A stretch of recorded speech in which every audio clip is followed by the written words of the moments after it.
Hi friends, நான் உங்கள் ஜிகி பேசுகிறேன். இன்றைய சமையல் என்ன நான் முடிவு பண்ணலை. வீட்டில் கீரை இருந்தது. சாதம் ரைஸ் குக்கரில் வச்சுட்டேன். மீனுக்கு சொல்லியிருக்கேன்.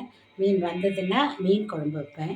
அப்படி இல்லைன்னா வேறு எதாவது இருக்கிறத வச்சு அட்ஜஸ்ட் பண்ணுவேன். இப்போ வீட்டில் கீரை இருக்குது, அதை கடைய போகிறேன். அதை எப்படி கடையிறேன்னு பாருங்கள். சரியா? இப்போ பாருங்கள், பூண்டு வந்து இதில் இந்த பருப்பு சட்டின்னு சொல்லுவாங்களே, அதில் இந்த பூண்டை போட்டிருக்கேன். வெறும் பூண்டு தான் இருக்குது, வேறு ஒன்றும் போடலை. நான் அப்படி தான் செய்வேன். எங்கள் வீட்டில் எங்கள் பாட்டியெல்லாம் அப்படி தான் செய்வாங்க. அந்த பூண்டில் இந்த கீரையை அலசி வச்சுருக்கேன். முளைக்கீரை அப்படி அலசி வச்சுருக்கேன்.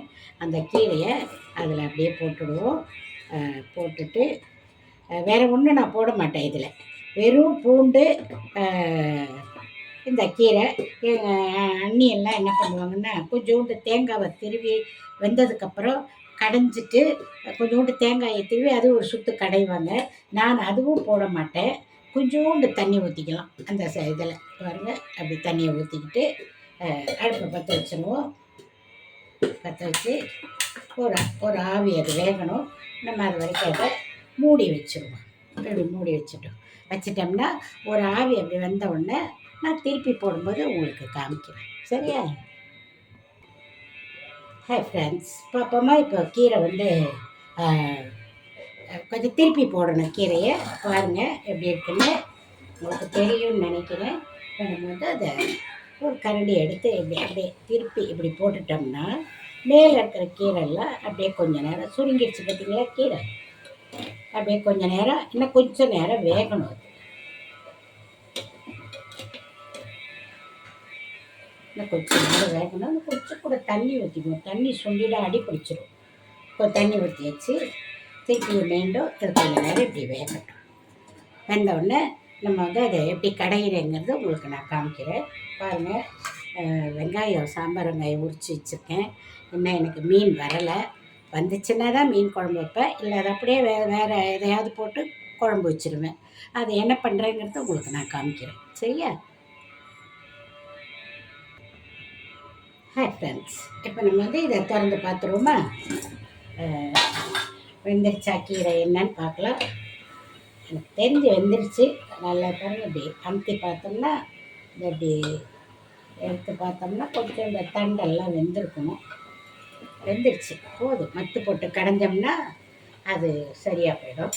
அவ்வளோதான். இப்போ நம்ம வந்து இதை ஆஃப் பண்ணிடுவோம். ஆஃப் பண்ணிவிட்டு கொஞ்சோண்டு கல் உப்பு அதில் போடணும். அந்த கீரைக்கு எவ்வளோ உப்போ அதை தான் போடணும். பாருங்கள், இவ்வளோ தான் போட்டிருக்கேன் நான். அதை அவ்வளோதான். இதோட தேவையே அவ்வளோதான்.